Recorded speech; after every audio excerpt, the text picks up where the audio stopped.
ሰላም ጤና ይስጥልኝ የፕሮግራማችን ተከታታዮች ዘወትር በየሳምንቱ በሰዓት ወደ እናንተ ብቅ የሚለው ኪያሾ ጀምሯል። ባለፉት ሳምንታት ያው እንደነገርኳችሁ ኪያ የኦሮምኛ ቃል ነው ትርጉሙም የኔ ማለት ነው። የኔ ያንተ ያንቺ የኛ የሁላችን የቴሌቪዥን ፕሮግራም ጀምሯል።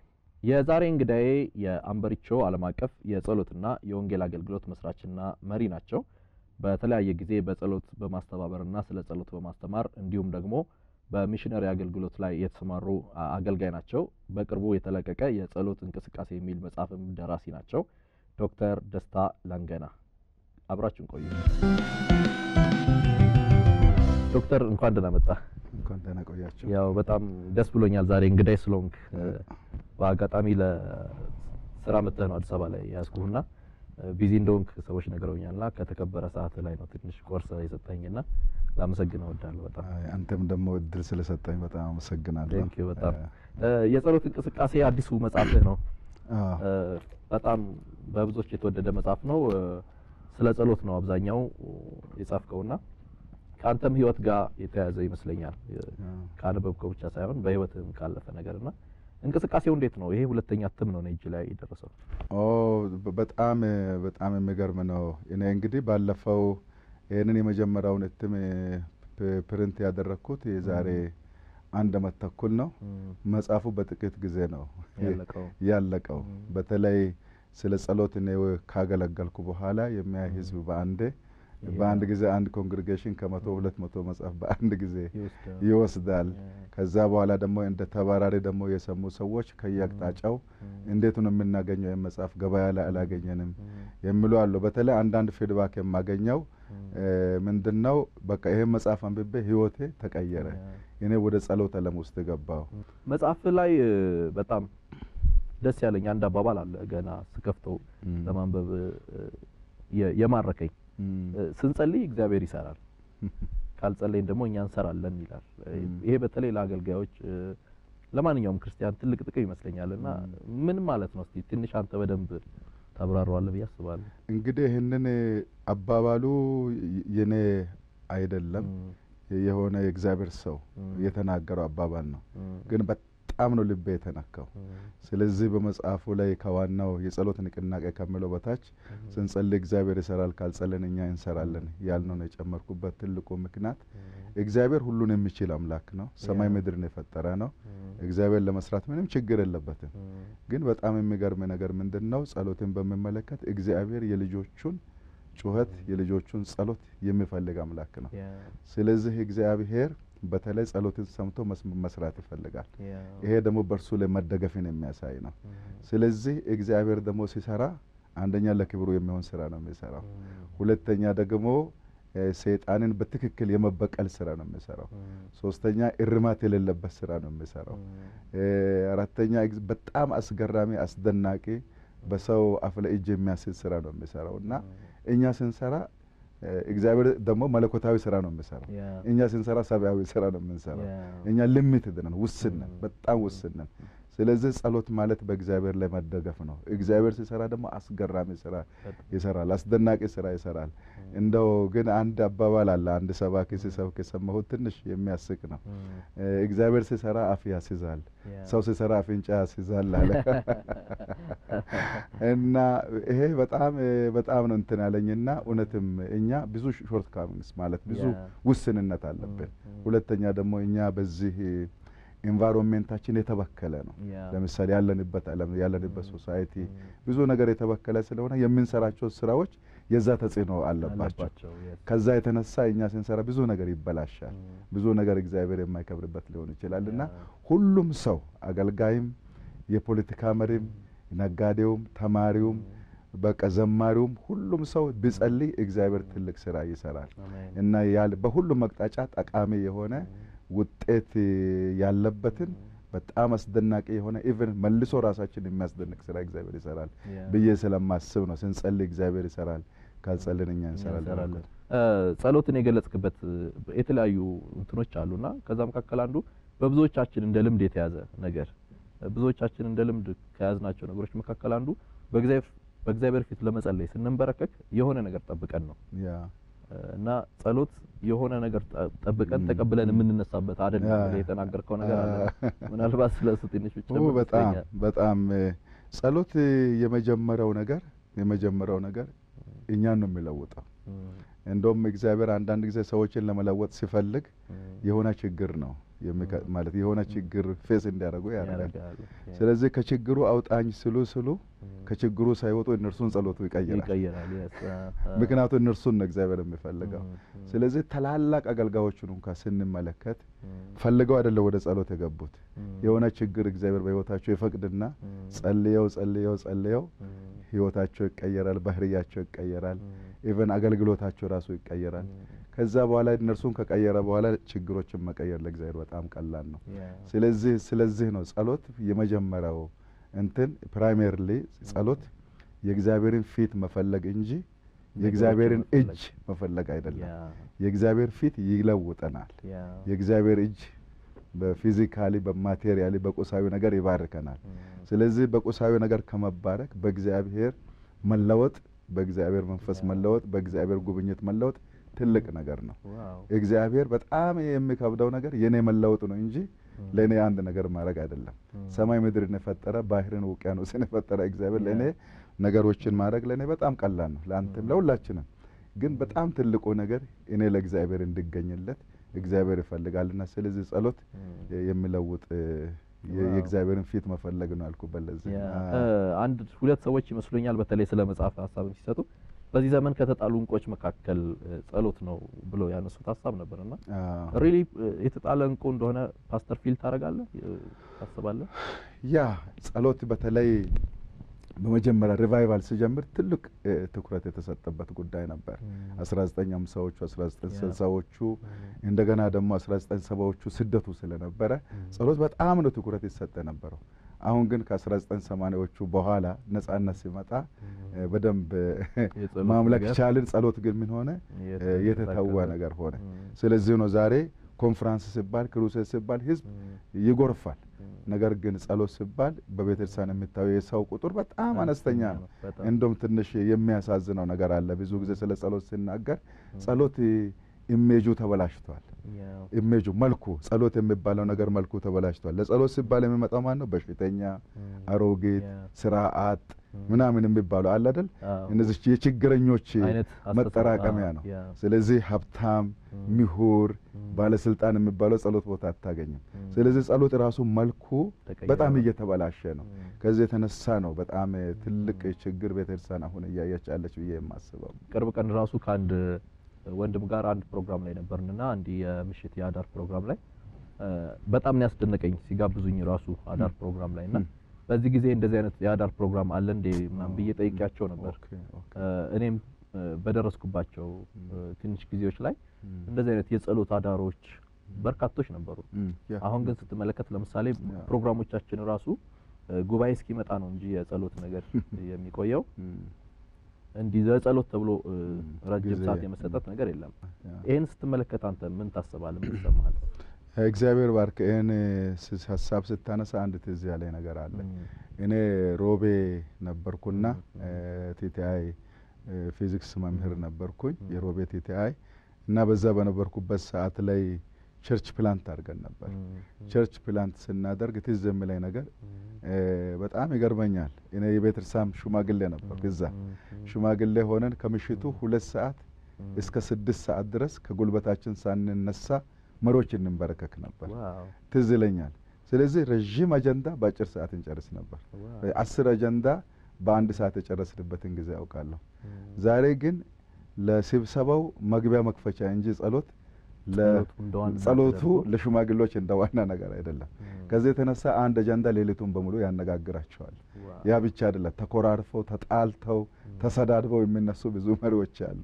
ከዚህ የተነሳ ነው ጸሎት አቅም በማጣቱ ዛሬ ሊደርሺፑ ኳሊቲው በጣም የወረደው ጸሎት አቅም ስላላገኘ ነው። ስለዚህ ነው ስንጸልይ እግዚአብሔር ይሰራል፣ ካጸለን እኛ እንሰራለን። እኛ ብቻ ደግሞ አንሰራም፣ ሰይጣንም ጭምር ይሰራል። መጸለይ ማለት ሰይጣንን ማሰር ማለት ነው። ባይንድ ካረግነው መንቀሳቀስ አይችልም። ጸሎት ከሌለ እርሱ አቅም ያገኝና ምን ያረጋል? ኢቭን የሽማግሌዎችን ሐሳብ እንትን ያረጋል። ስለ ቸርች በሚመለከት በጣም ይገርመሃል። አምልኮ ይሁድ እለት 2 ሰዓት ነበር እንጀምር የነበረው። ልክ ከጧቱ 12 ሰዓት ህዝብ ግጥም ይላል። ከ12 ሰዓት እስከ 2 ሰዓት በቃ ሊትል ሄቨን እንላለን፣ ትንሿ መንግስተ ሰማይ። ከአምልኮ ትልቁ ፓርት ያቺ 2 ሰዓቷ የጸሎት ጊዜ ነው እንጂ አሁን የዝማሬ የስብከቱ አይደለም። ምክንያቱም ብዙ ስራ የሚጠናቀቀው እዛ ጋር ነው ጸሎቱ። ህዝቡ ደግሞ በጣም ተጠምቶ ይመጣል። ግን ቅርብ ጊዜ አንድ ነገር አየሁ። አንድ ቸርቹን መጥቀስ አልፈልግም እና 3 ሰዓት ነው ህዝቡ ለጸሎት ነው የተባለው። ህዝቡ ለጸሎት 4 ሰዓት ፕሮግራም ይጀምራል ተብሎ እውነትም 3 ሰዓት ተኩል ሲሄድ ተንበርክኮ ያገኘሁት የቤተ ክርስቲያኑ ፓስተርና 2 ነው 3 ሰው ነው። 4 ሰዓት ላይ ግን እኔ ለአገልግሎት ተጋብዤ ያለው 4 ሰዓት ሲመጣ ህዝቡ ግጥም ብሎ ሞላ እና ጸሎቱ እንደ ዋና ነገር አይታይም። ይሄ በጣም የሚያሳዝን የቤተ ክርስቲያን ውጥቀት ይመስለኛልና ቤተ ክርስቲያን ነቅታ ወደዛ ብትመለስ ኢቭን ወደ ጸሎት ብትመለስና ህዝብ አስቀድሞ እግዚአብሔርን ቢገናኝ ከዛ በኋላ ሌላው ነገር ሁሉ በእውነት በጣም የተዋበ ይሆናል ብዬ አስባለሁ። ምናልባት ከቤተ ክርስቲያንስ አልፎ እንዲ በግለሰብ ደረጃ የጸሎትን ነገር እንድታነሳልኝ ስለፈለኩኝ ነው። ለምሳሌ እኛም ልጆች ሆነን የአባቶቻችንን ጸሎት እንሰማለን። ለሊት ማልዶ የመነሳት ነገር አለ በግል የመጸለይ እና እኛም እኔ አስተውሳለሁ እናቴ በግድ እንድጸልይ በልጅነት የመምከር ነገር የመቆጣት ነገር ሁሉ ነበር።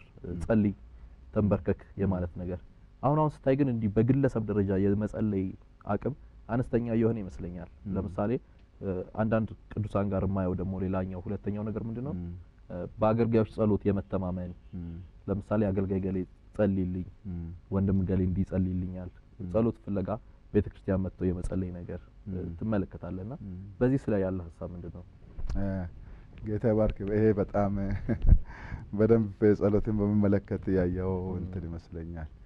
እንደውም በጣም ቅርብ ጊዜ የሆነ ነገር በጣም ደንግጫለሁ እና አሜሪካ የነበርኩ ጊዜ ነው የሰማሁት ነገር አለና አንድቷ ከአንዷ ጋር ስትወቃቀሳለሁ ዝም በያፍሽን ዝግ እኔ ወደሚጸልልኝ ነብይ ኢትዮጵያ ይደውላለሁ። አሜሪካ ሀገር ሆና ኢትዮጵያ በሚጸልይ ጸሎተኛ የምትኖር ነብይ የምትኖር ዋው ይሄ እንግዲህ አስቸጋሪ ነው። አዎ እንግዲህ ሁለተኛው ደግሞ አሁን የምናገረው ነገር ብዙዎችን ኦፌንድ እንደሚያደርግ አምናለሁ። በዚህ ሰዓት በጣም አሳዛኝ የሆነ ነገር ብዙ ሰዎች በቤታቸው የቀጠሯቸው ነቢያት አሉ። እነዛ ነቢያት ይጸልዩላቸዋል እንዲህ ይሆንልሃል እንዲህ ይሆንልሻል ብለው እነዛ ሰዎች ምንም ጸሎት አይጸልዩም በቃ። ስለዚህ ዛሬ ነብይ ተብሎ የተነሱት ራሳቸው ሰው እንዳይጸልይ ምክንያት የሆኑም ይመስለኛል። ምክንያቱም ይጸልዩላቸዋል እነርሱ ደግሞ ሀብታሞቹ በሆነ ነገር ይባርኳቸዋል። ስለዚህ እኔ አገልጋይ እግዚአብሔርን ሰው እየባረኩ ስለሆነ ነገሬ ይከናወናል ከሚል የተነሳ በጸሎት በጣም ስንፍና የጸሎት ስንፍና በዚሁ አኳያ እየገባ ነው። ለሰው መጸለይ አስፈላጊ ነው፣ ቢብሊካል ነው፣ መጽሐፍ ቅዱሳዊ ነው።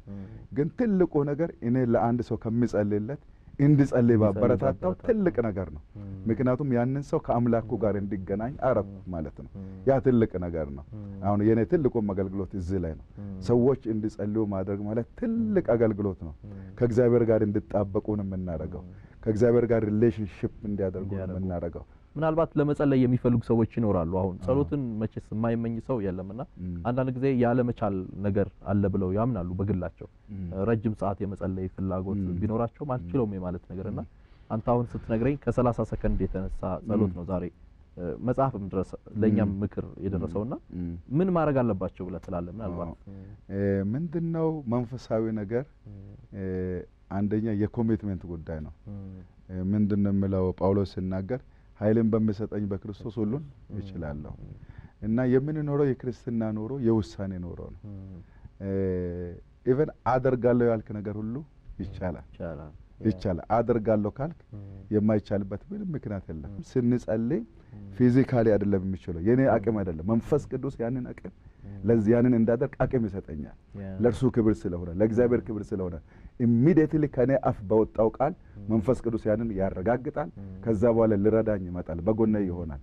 አልችልም የሚለው ነገር የኛ እንጂ እግዚአብሔር እንትን አይልም ማለት አይቻልም አይልም። ምክንያቱም ለሚያምን ሁሉ ይቻላል ብሏል እግዚአብሔር ቃል። ስለዚህ የውሳኔ ጉዳይ ነው። አንድ ሰው በእግዚአብሔር ፊት ለመጸለይ ሲንበረከክ እንደው ጥቂት ሊያረጋቸው የሚችሉ ነገሮች ብለህ የምትመክረው ምንድነው? እና በጸሎት በሚንበረከኩበት ሰዓት እኔ አሁን ማለት በመጻፌም ውስጥ አለ የጸሎት ስቴፖች ቅድመ ተከተሎች ብዬ የማስበው የመጀመሪያው ነገር የእግዚአብሔርን ሉዓላዊ ማንነት መናገር ነው። ይሄ በልባችን መፍራት አንድ ነገር ነው። but we have to say it መውጣት አለብን መናገር አለብን። ያ ማለት እግዚአብሔር ስለዚህ በመጽሐፍ ቅዱሳችን ሁለተኛ ዜና 20 ላይ ስትመለከት ኢዮሳፍጥ በጭንቀት በውጥረት ማከሉን ካሆኖ ሰማይና ምድርን የምትገዛ አንተ ነህ፣ የአሕዛብ መንግስታት የምትቆጣጠር አንተ ነህ የሚል የእግዚአብሔር ማንነት ያንን ዲክሌር እንድናደርግ እግዚአብሔር ይፈልጋል። በእግዚአብሔር ፊት እኮ ምን ሆን ሰዎች የእግዚአብሔር ክብሩ ራሱ የሚያስፈራ ስለሆነ መላእክቱን ካን እነዚህ 24ቱ ሽማግሌዎች 4ቱ እንስሶች ምን ሆናል ይወድቃሉ ይላል። ለምን የእግዚአብሔር ክብር የሚጥል ነው። ስለዚህ ነው ስንጸልይ መንበርከክም የሚያስፈልጋል ለእግዚአብሔር ክብር መግለጫ ስለሆነ። ሁለተኛ ጸሎት ቦታ ላይ ንስሐ መግባት አለብን። ለምናውቀው ለማናውቀው ኃጢአት ንስሐ መግባት አለብን። ስለ ሌሎችም ኃጢአት የምልጃ ንስሐም ያስፈልገናል። ምክንያቱም አናውቅም። ያ ማለት መንፈስ ቅዱስ በዛን ሰዓት ደግሞ ሊገልጥልን ይችላል። ሶስተኛ ደግሞ እግዚአብሔር ላደረገልንም ነገር ማመስገን አለብን። ምስጋና ለእግዚአብሔር ይገባል። ምክንያቱም ስናመሰግን እግዚአብሔር ደስ ይለዋል። መዝሙር 50 ከቁጥር 23 ላይ ምስጋናን የሚሰዋ ያከብረኛል፣ የእግዚአብሔርን ማዳን የማሳይበት መንገድ በዛ አለ የሚለው ምስጋና በጣም በር ከፋች ነው። አራተኛ ደግሞ መማለድ አለብን ለሌሎች ችግር ውስጥ ያላሉ ለተሰደዱት፣ ለአገሮች፣ ለመንግስታት። አንደኛ ጢሞቴዎስ ምዕራፍ 2 ላይ እንደምናገር ቅዱሳን ሁሉ በየስፍራ እጆቻቸውን እየሰጡ እያነሱ ለነገስታት ለመንግስታት መማለድ አለባቸው። ይሄ ምልጃ ነው የምንለው።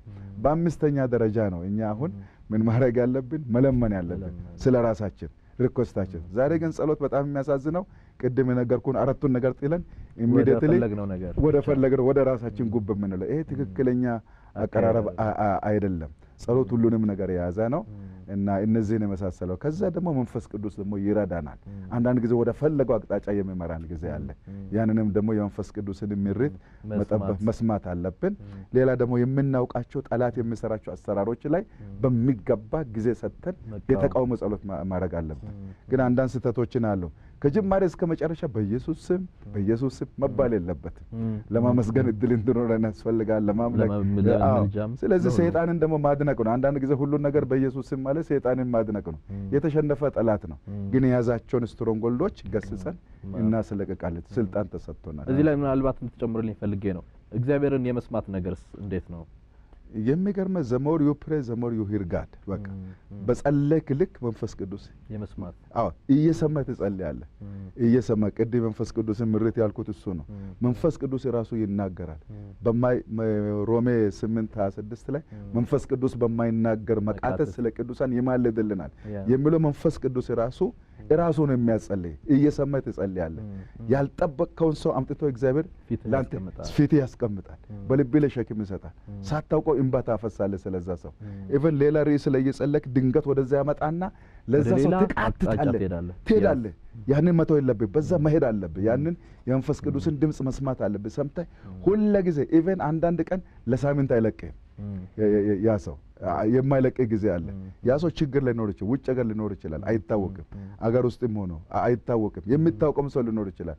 ሳትነግረው ግን ስለዛ ሰው መቃተት ትችላለህ። ስለዚህ ያንን የመንፈስ ቅዱስን ምሪት መከተል በጣም አስፈላጊ ነው። ጸሎታችንን በጣም ውጤታማ ያደርጋል። እዚህ ላይ አንድ እንትን እምለዋለሁ። በተለይ ጸሎት እንትን በምንልበት ሰዓት የምንመራ ሰዎች በተለይ አንዳንድ ጊዜ ወደ ጸሎት እንትን ከገባን በኋላ የእግዚአብሔር መገኘት የሚገኝበት ጊዜ መንፈስ ቅዱስ ሙቭ ያደርጋል። በዛ ሰዓት በተለይ ፕሮግራም የሚመሩ ሰዎች እጨጨብጨቡ ማቆም የለባቸውም። ጸጥ ብለው መንፈስ ቅዱስ በነዛ ሰዎች ውስጥ መስራት አለበት፣ መቀጠል አለበት። እየሰራ ያለ ነገር አለ። ለምሳሌ እኔ አሁን አንድ ጊዜ በጣም የገረመኝ ነገር ከጧቱ 2 ሰዓት ተኩል ላይ ጸሎት ጀመርን። የእግዚአብሔር መንፈስ በልዩ ሁኔታ ይንቀሳቀስ ነበር። በጣም ፕሮግራሙን እኔ እመራ ነበርና አይ ነበር ሊተራሊ አጋንንት ይወጣ ነበር። ሰዎች መንፈስ ቅዱስ ይሞሉ ነበር። አንዳንዶች በተለያየ ጸጋ ይቀቡ ነበርና አንዳንድ ሰዎች ይሄን ነገር አይቻለሁ በእናት ጉባኤው ጸጥ አሰኝ እናገራለሁ ሲሉ አትናገርም እያሉ ሲከለክል ህዝቡ እየጸለየ 7 ሰዓት ተኩል ደረሰ። 5 ሰዓት በሙሉ ግን ያ ዕለት ያ ማለት የዛች ቸርች በቃ ኮምፕሊትሊ ነገሯ የተቀየረ ዕለት ነው። ያ ማለት እኔ ያንን ሰው የሌሎችን ድምጽ ሰምቼ ወይ በራሴ የመጣውን ነገር ሰምቼ ባቆም ለእግዚአብሔር ሊሰራ የነበረው ነገር ቀርቶ ነበር። ስለዚህ ኦልዌይስ የመንፈስ ቅዱስ ኃይል በአንድ ሰዓት በሚገለጥበት ሰዓት ንግግር ማቆም አለብን። ይስራ ያንን መፍቀድ አለብን። እኔም ለምሳሌ በጣም ቸኩዬ የእግዚአብሔር መንፈስ ተጭኖ እያጸለኝ ካለ ለቸኩዬ መነሳት የለብኝም። ምክንያቱም ትልቅ ስራ ነው እየተሰራ ያለው። ምክንያቱም አንዳንድ ከሞት ልናድናቸው እንችላለን። አዎ አደጋ ላይ ያሉ ሰዎች ሊኖሩ ይችላሉ። እና በጣም የሚገርም ነው። ለምሳሌ በጣም በሽኮላ ላይ ሊኖር እንችላለን። እኔ የጀርመኑ ኤክስፒሪየንስ በጣም ደስ የሚል ነው። ክፍል ውስጥ እማር ነበር፣ ክላስ ውስጥ ነበር። በጣም እንትን አለ፣ ቡና በጣም እወዳለሁ። እና በጣም እንቅልፍ አለኝና ብሬክ ታይም ሲሰጠን ቶሎ ብዬ የሚያድርበት ሩም ውስጥ ገብቼ እና ቶሎ ብዬ ከኢትዮጵያ የወሰድኩት ቡና ነበር፣ እንትን ኤሌክትሪክ እንትን ነበርና ሌት ኦን አድርጌ አፈላው። አፍልቼ ቡናው ደርሶ እየቀዳሁ እያለሁ አቁምና ጸልይ አለኝ። ታገልኩ በጣም አቁምና ጸልይ ነው የምልህ። በቃ አቁሜ ጸለይኩ። ያ ማለት በዘመኔ እስከ ዛሬም ድረስ ጌታን ፊት ለፊት እያየሁ እንደዛ ጸልዬ አላውቅም። የራሴን ህይወትና ልምምድን የቀየረው የዛች ሰዓት የ10 ደቂቃ ጸሎት ነው። ያንን ቡና አስጣለኝ እንጂ ህይወቴን ነው የቀየረው። ዋው በጣም ደስ ይላል። ስለዚህ ቡና ያለፈ ነገር እሱ ቡና በኋላ እጠጣለሁ። ይሄ ማለት ያለፈ ነገር ሲቀጣ እንደዚህ አይነት ያሉ ብዙ ሰዎች አሉ። ብዙ ቅዱሳንን አውቃለሁና ባንሞኝ ጥሩ ነው። በዛ ሰዓት ትልቅ ተአምር ነው በእኛም ህይወት በሌሎችም ህይወት ላይ እግዚአብሔር የሚሰራው። ምናልባት እዚህ ጋር ላነሳልህ ፈልጌ ነው። አንተ ብዙ ስለ ጸሎት ታስተምራለህ፣ በጸሎት አገልግሎትም እየመራህ እያስተባበርክ ትንቀሳቀሳለህና ወጣቶች ላይ ምን አይተሃል በተለይ ስለ ጸሎት? ወጣት ይገርማል። እንግዲህ በወጣት ላይ የማንፈርድባቸው ብዙ ነገሮች አሉ። አንደኛ ወጣቱ በነጻነት ዘመን ነው የተወለደው። በነጻነት ዘመን ስለተወለደ በነጻነት ዘመን ብቻ አይደለም እኛ ትንሽ እኔ እንኳን አላረጀውም ገና ወጣት ነኝ ልበል ወደ 50ዎቹ ገብቻለሁ። ግን እኛ ያየነውን አይነት ፈተና አላዩም ወጣቶች። የስደት ፈተና አላዩም። ኢቭን የኑሮ ችግር እንኳን እኛ ያየነውን አይነት አላዩም። እኛ ድሮ 10 ሳንቲም ማግኘት ለኛ በጣም ችግር ነበር። ዛሬ ግን 10 ብርም ለወጣት በጣም ቀላል ነው። ለምሳሌ አሁን እኔ ልጆች አሉኝ። ልጆቼ እኔ ዩኒቨርሲቲ ስማር ያየሁትን ችግር የኔ ልጆች አሁን አያው በጣም በቀላሉ ነው። ስለዚህ ለወጣት ያለው ትልቁ ቻሌንጅ ለመጸለይ ያላቸው ቻሌንጅ ምንድነው? አንደኛ በነጻነት ዘመን መወለዳቸው፣ ሁለተኛ ደግሞ ኢዚ ላይፍ ስታይል ዴቨሎፕ ማድረጋቸው። ያ ማለት አጋጣሚው ስለሰጣቸው ያን ማድረጋቸው ለጸሎት በጣም ተግዳሮት እንዳለው አይቻለሁ። ሁለተኛ ደግሞ ስደትንም አላዩም። ዛሬ እግዚአብሔር ይመስገን ቸርች የነጻነት እንትን አለ። ያ ራሱ ለወጣት ያለው አንዱ ትልቁ ቻሌንጅ ነው። ሶስተኛው ደግሞ አሁን የዘመን ያመጣው የቴክኖሎጂ እድገት ያመጣቸው ፍልስፍናዎች ልበል ብቻ ኤክስፖዚሽን በተለይ ኤክስፖዝድ ናቸው። አሁን ለምሳሌ በተለይ መዝናኛ ለምሳሌ አሁን ትልቁ ፈተና የወጣቱ ምንድነው? መዝናኛ ነው። መዝናኛ ደግሞ ጥሩ ነው ስታይ ያስቃል። የጸሎት ቦታ ደግሞ ያስለቅሳል። እና እሱም ባላንስ ይሄንን መሳቅ ትተህ ማልቀስ ማለት ከባድ እንትን አይልም። መዝናኛ ማለት በቃ ትዝናናለህ። በጣም ስጋ በጣም ደስ ይላል። የጸሎት ቦታ መንበርከክ ነው። ያመሃል ደግሞ ብቸኛ ነህ። ለዛ ኢንካሬጅ የሚያደርግህ ነገር የለም። ስለዚህ ይሄ ራሱን የቻለ ደግሞ እንትን ነው። ሌላ ደግሞ ቴክኖሎጂ ያመጣቸው በተለይ በዘመናችን የሚታዩ ነገሮች ወደ ወጣቱ አይንና አእምሮ የሚገቡ ነገሮች ቀላል አይደሉም። እነዚህ ተግዳሮቶች ናቸው። ሌላ ደግሞ በጣም የሚፈራው ነገር የአሁኑ ዘመን መድረኮቻችን ስለ ጸሎት አስተምሩ በጣም የሚያበረታቱ አይደሉም። በጸሎት ቻሌንጅ የሚያደርጉ አይደሉም። እና ምንድነው ኢቭን እንዳንጸልይ የሚያደርጉ ናቸው እስከ ማለት እንትን የሚሉ አሉ።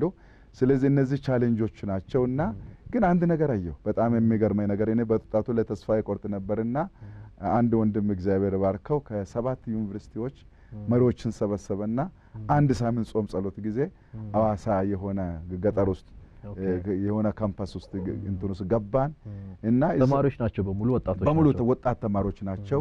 የዩኒቨርሲቲ ተማሪዎች ሊደሮች ናቸውና እኔን ስለ ጸሎት አስተምራለኝ። ስለ ጸሎት አንድ ሳምንት አስተማርኩ። ፈጽሞ ከእንትን ውጪ የሆነ ነገር ነው ያየሁት።